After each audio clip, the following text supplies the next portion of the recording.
আসসালামু আলাইকুম। আশা করি সবাই ভালো আছেন। ভালো থাকেন সে কামনাই করি। এই যে দেখেন একটা আফ্রিকান সিংহ। আজকে চিড়িয়াখানায় গিয়েছিলাম। চিড়িয়াখানায় যেয়ে দেখেন সিংহটা কি শক্তিশালী, অনেক শক্তিশালী।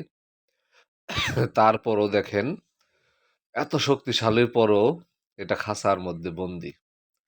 চারিদিকে ইয়ের মধ্যে বন্দী, খোলামেলা সে দৌড়াতে পারে না।